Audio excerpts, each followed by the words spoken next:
You know the saying, all good things come to an end. The Brewers were eliminated on Monday.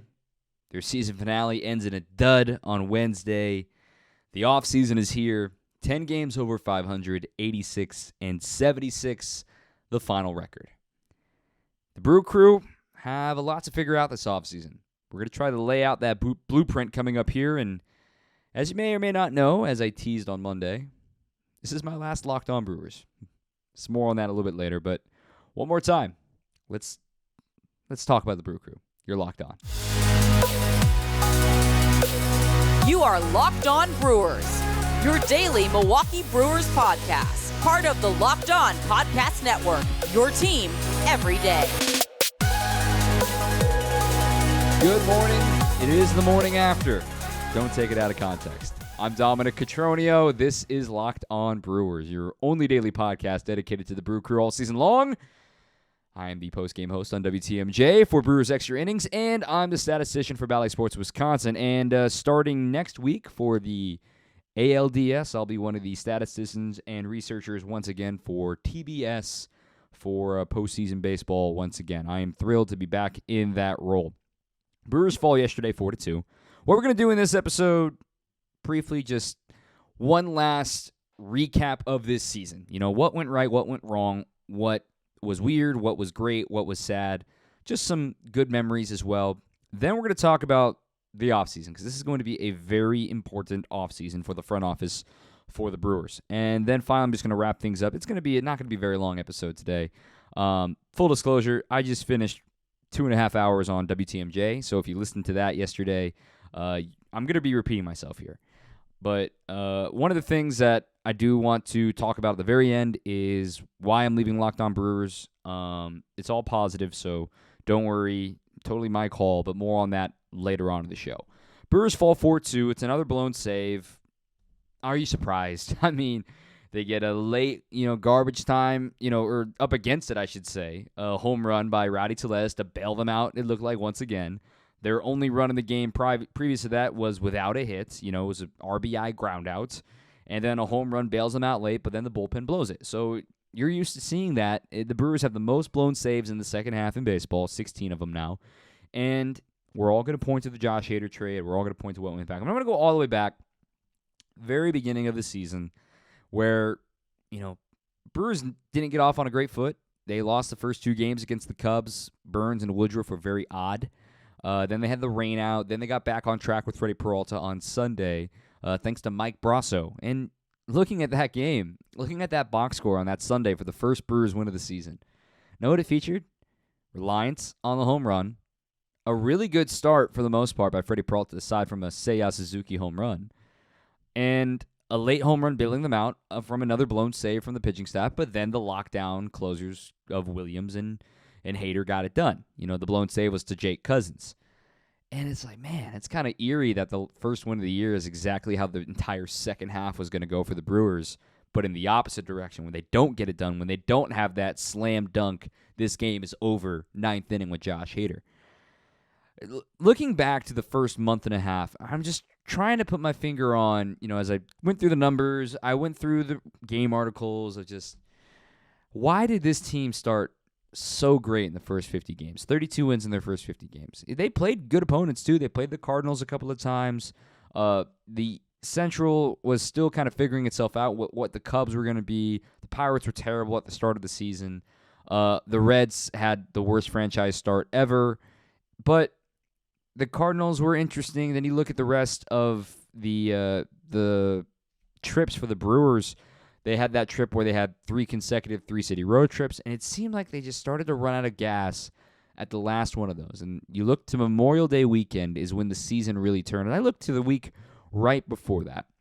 What I looked to with the Brewers of where it really started to go wrong is right around when everyone started to get hurt at the same time. So Willy Adames gets hurt in Miami, right? And he goes on the injured list, and he misses a good chunk of games. In fact, he missed a total, I'm trying to find the note here, he missed a total of 22 games. He missed from May 16th and did not return until June 8th. And he played in virtually every game that he could have this season. So I look at May 15th, all right? Willy Adames goes down due to injury. Well, Freddie Peralta also went down due to injury right at the end of May as well. Remember when the Nationals were in town, he got pulled from his start early with a shoulder issue, is what the word was. So his last appearance was May 22nd before he went on the IL for the better part of 2.5 months. So Willy Adames on May 15th, Freddie Peralta on May 22nd, and then, oh, wait, we're not done.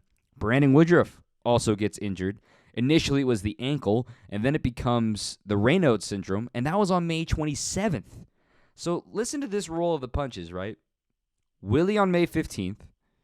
You have Freddie on May 22nd, and then you have Woodruff on May 27th, which it makes all the sense in the world now, looking back at Memorial Day weekend, and who bailed them out for the only 2 wins of that 4-game set in 3 days against the Cubs? Josh Hader. Josh Hader on Memorial Day, getting 2 saves in the same day on that Monday the 30th. Then from there, that's when things started to get a little weird. They were 32-18 to start the year. 32-18. So if they start 32-18 and they finish 86-76, they were 4 games under 500 from May 30th on. They were 54-58 from that day forward. But I again reiterate, that really cold stretch, especially at the start of June, and everything could have gone wrong. That could have gone wrong, went wrong for the Brewers in June when they had their longest losing streak of the season. They had that 8-game losing streak where they lost also 10 of their 12 games in that stretch to start the month. But yet, they still rallied back in the rest of June, despite handicapping themselves, losing 10 of the first 12. They still won 12 of 27 games. So if you do the quick math, if they only won 2 of the first 12, then they won 10 games. They went 10-3 at the end of the month. So it was a Jekyll and Hyde weird month for the Brewers. And then they started to get healthy again. And then they started to play a little bit better at the end of the month. And then they got cold again from one thing that you point at, the Josh Hader trade. You knew that by now. The Brewers just couldn't recover from it. And it was weird. You get swept by the Pirates with 2 walk-offs. You had to lead in every single one of those games. You beat the Reds, good job, but then you lose back-to-back games, thanks in part to the bullpen. A blown save from the bullpen on August 7th, and then they go to extras, and it was a wacky game. So they lose a series to the Reds after getting swept by the Pirates, but then they turn around and win a quick 2-gamer against the Rays.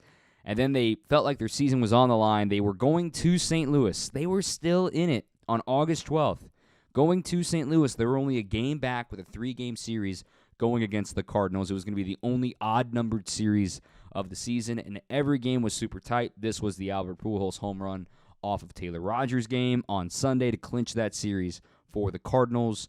And from there, that's where the free fall really began. I mean, the Brewers were up 4, obviously, on July 30th. They lost the lead, but then they got down to as low as 9.5 back on September 7th after they had lost in the heartbreaker to Colorado. That was when Eric Lauer got hurt. The night before was the wacky walk-off. So when I look at this season overall, you can point to specific events that the Brewers just couldn't recover from. It's not just chemistry, but big things as far as even when they had the guys that they thought that were going to be part of them. I mean, look at June. Yes, they were injured. And that's a big reason why this team didn't perform as well as you thought they would. Number 2, I look at they were rolling after the All-Star break, winning 3 out of 4 against the Rockies, sweeping the Twins, who were a playoff team at the time, taking 2 out of 3 from the Red Sox, who were starting to play better at the time, and they got their biggest lead of the season. And one event changed everything. So I'm not going to sit here and tell you what you're supposed to think because there are multiple things in a season that happen that lead to a team to have a less than stellar final mark of what they expected. And I thought Craig Counsell said it great yesterday. When you have great expectations, you also set yourself up for great disappointment, meaning you have to fulfill those expectations or else, the gap between succeeding and failing, it may seem mundane having a season over 10 games over 500, but when your expectation was to at least play for a pennant, that's where the great disappointment comes in. And that's why this feels so disappointing. And the Brewers certainly can point to a plethora of issues, but I want to see them healthy, man. I'm not going to abandon ship. I'm not going to tell folks to fire Stearns, fire Counsell. No, because I really feel like, listen to the starting rotation next year. You've got Corbin Burnes, Brandon Woodruff, Freddie Peralta back, healthy, None of those guys needed surgery this year. Eric Lauer did not need surgery this year. Adrian Hauser had the flexor strain. Things got a little weird, but he looks like the sixth man because you got to decide what you're going to do with Aaron Ashby, depending on who you want to build out more. So you got 6 legitimate big league starters right there. Maybe you go with the 6-man rotation next season to keep health going. I wonder what the Brewers are going to be thinking for the bullpen, though. Devin Williams is going to be the closer.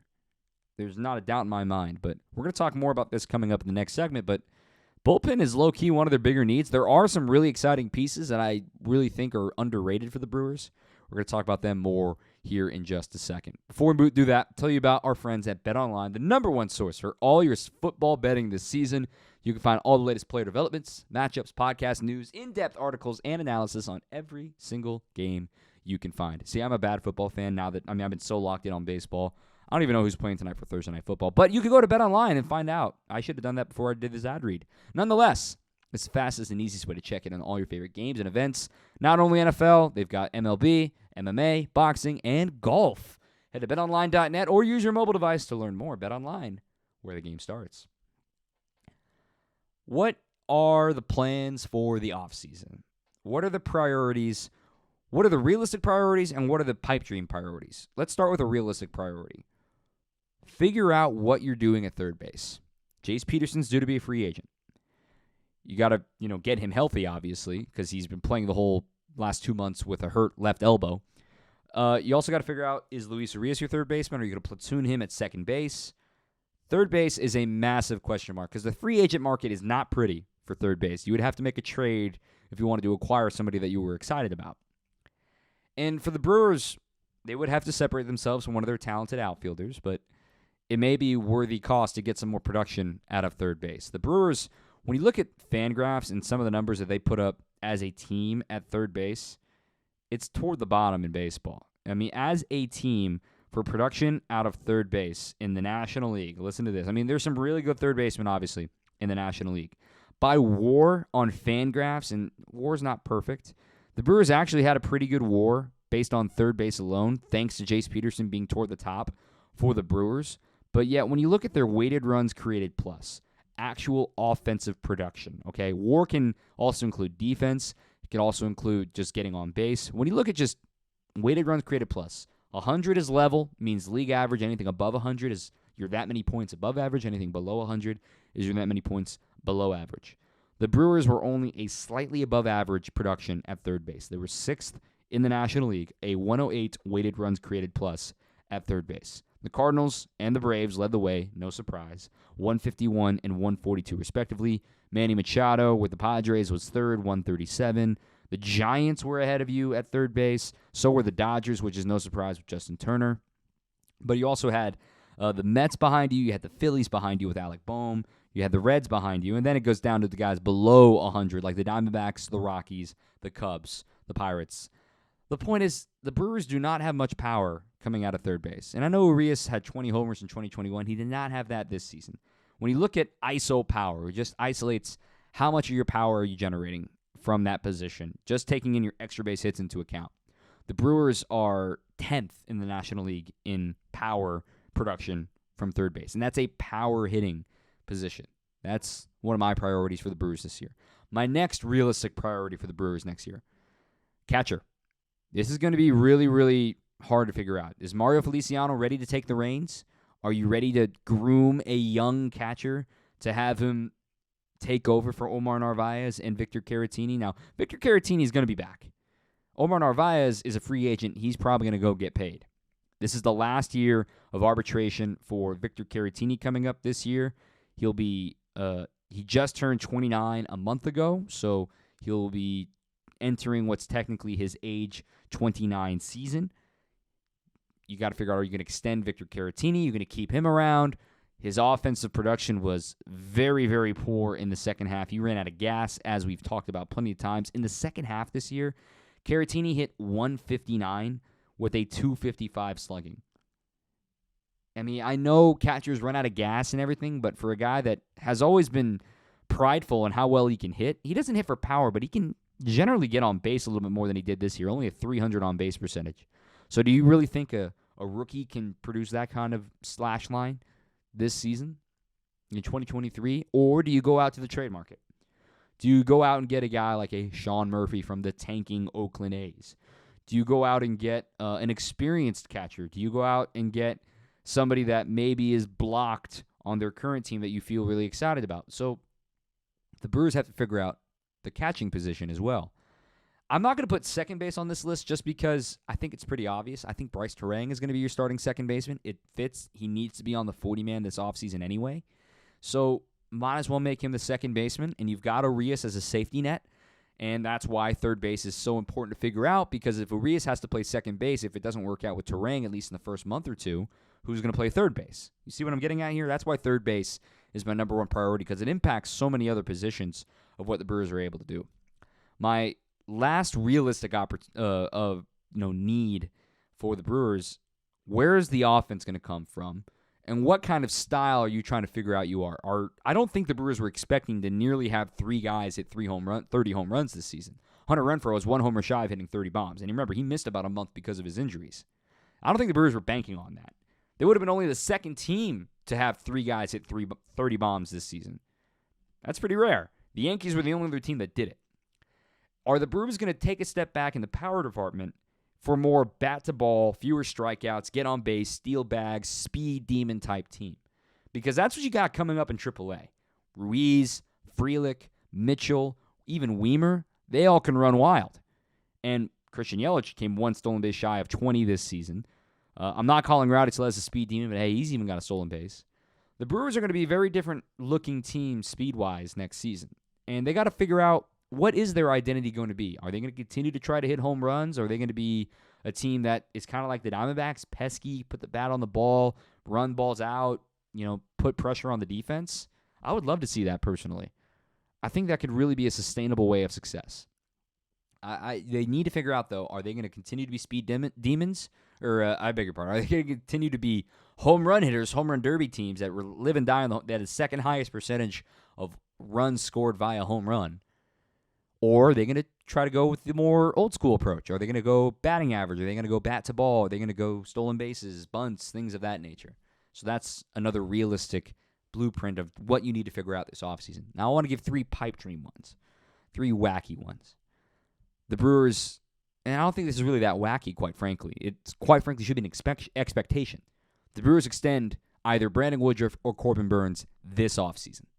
This offseason, before spring training even begins.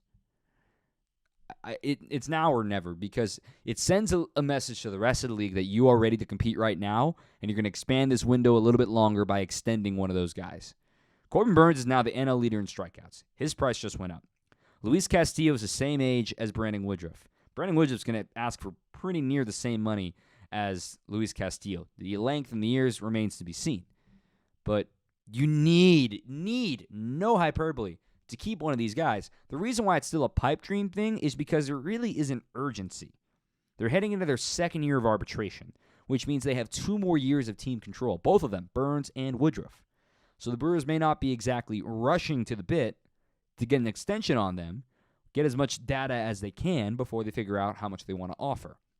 The problem with waiting is that the market starts to increase. I mean, we've seen players' salaries, especially for top-end players, rise and rise and rise, and for durable pitching that does not go on the injury list, that does not have history of elbow issues, that price is pretty high too.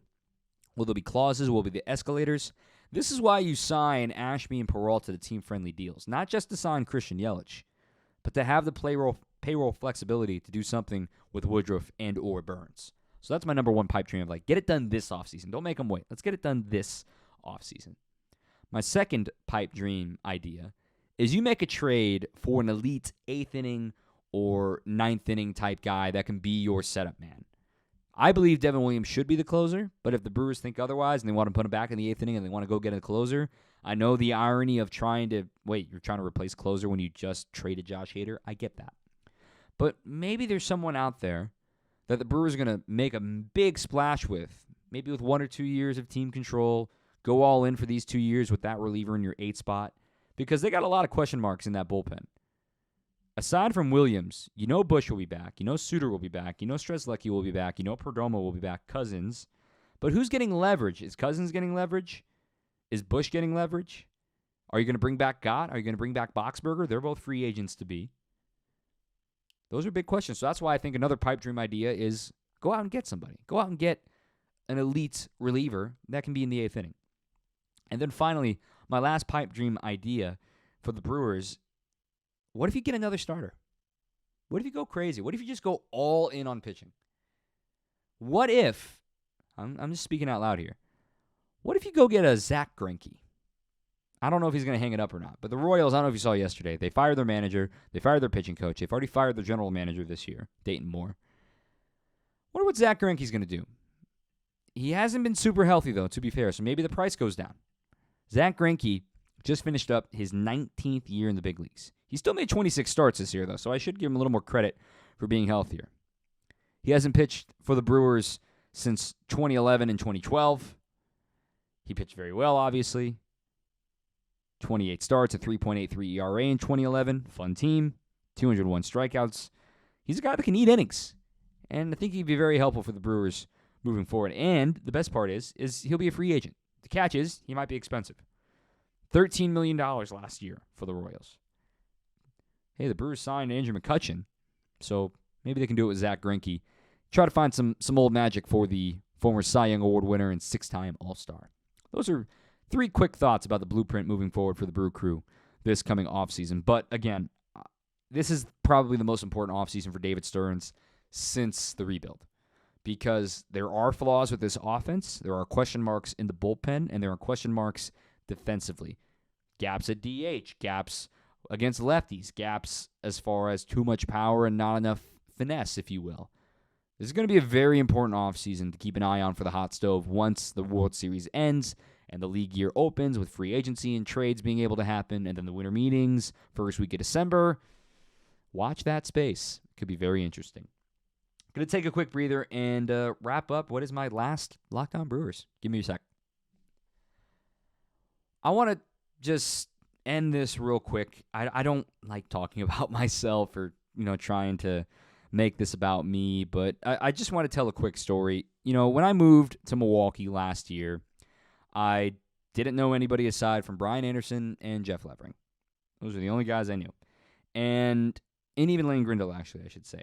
So arriving, having the city welcome me, having the TV crew welcome me in the way that they did was amazing. And the people here, I will just go to bat for you guys all the time. I love the people. I had never stepped foot in the Midwest, ever. So to be back now and to really consider myself a Milwaukee resident, I'm truly grateful, and I'm honored to be here, and it's been an incredible ride.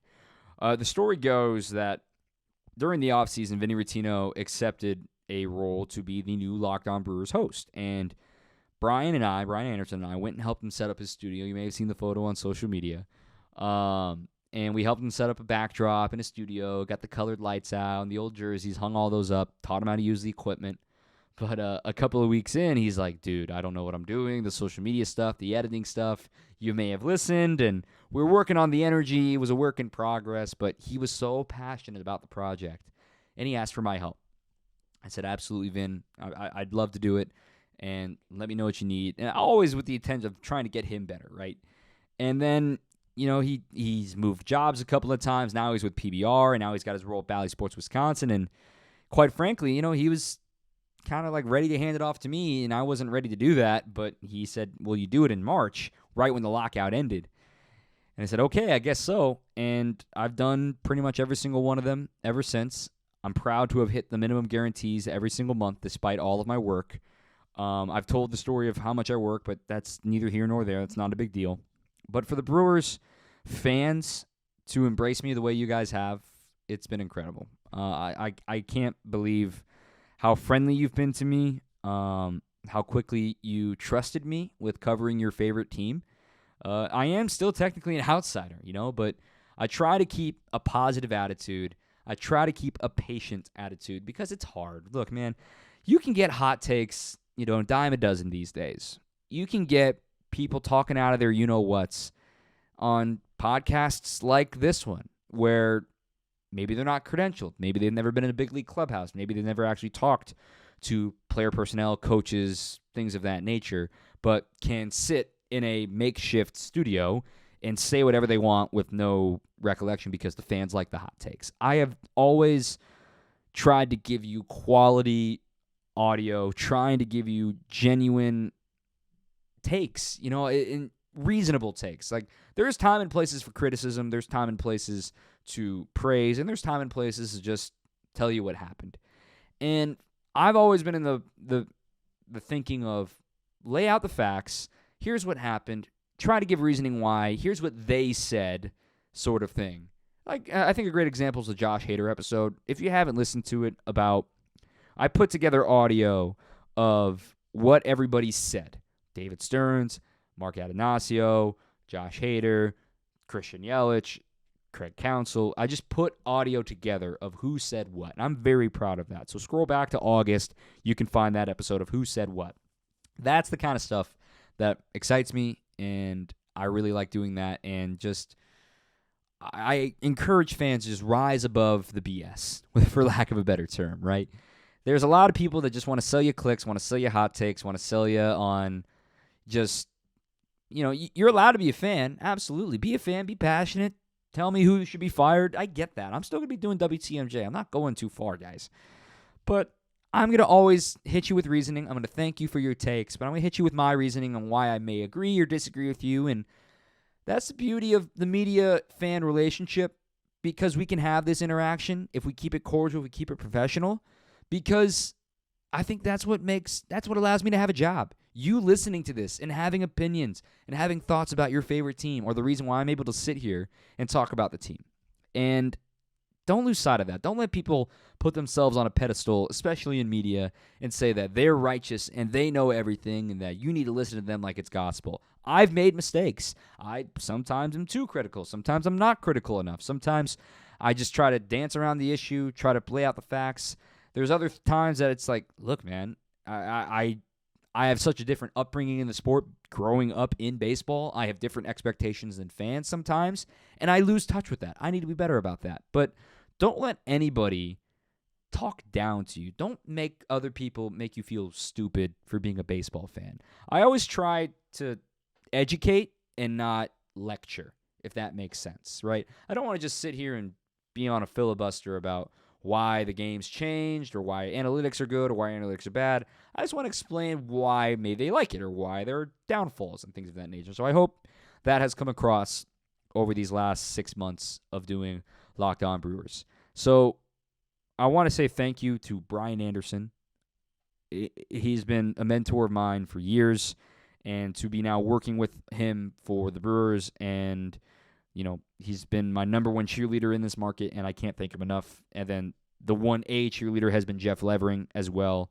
You two guys, you know it. I tell you guys all the time, thank you for everything you've done for me in this silly little podcast on Locked On Brewers.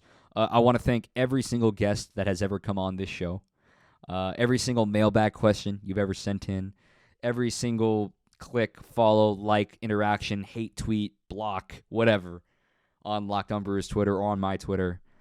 It's been fun. It's been very, very fun. I do got to thank Jeff Carr as well, my boss at Locked On MLB. I do not know who will be filling this seat now that I'm leaving it, but give them a chance. I hope they do well, and give me a chance at WTMJ. We have a lot of stuff planned for 2023 that I'm really excited about taking an initiative on, and I think you're going to like what we're going to put out over there, but that doesn't mean ignore our friends here where I started at Locked On. Everyone's got different strokes for different folks, and I hope everyone can find a little bit of flavor of what they want and what they're looking for moving forward. This was always my decision, and I want to thank Jeff for understanding that and everybody at Locked On for giving me a chance. And I'm excited for what's to come, honestly. It's going to be a really interesting 2023 offseason. I will be covering it. You can stay following me on Twitter at Dom_Cotroneo. You can still follow at Locked On Brewers. You can subscribe, but don't worry. All of my stuff will still be on Twitter and at WTMJ. And once again, I'm not making this sound like, oh, leave here and go there. Do whatever you want to do. But that's just where I'm going to be if you want to follow me. I think we got some great stuff coming at WTMJ. Thank you, thank you, thank you. And I will close with a very brief story. You may have noticed in these last 6 months, I always tag with 3 words. Keep on swinging. Keep on swinging was derived when I was in college. When I was 18 years old, I was doing Junior League Hockey in Peoria, Arizona. The worst hockey team I've ever seen assembled. The Phoenix Firebirds. They were terrible. They were losing games, hockey games, like 18-2. It was terrible. But one kid that I worked with, he always tagged his broadcast with "keep your stick on the ice." And I always kind of liked that. I'm like, I'm a big, you've seen me wear the hoodie, keep showing up. Mental health's a big, important issue to me. And keep going. Finish the job. Do your job and do it well, but finish the job. And for somebody that didn't finish college, it sounds kind of ironic for me to give that advice, right?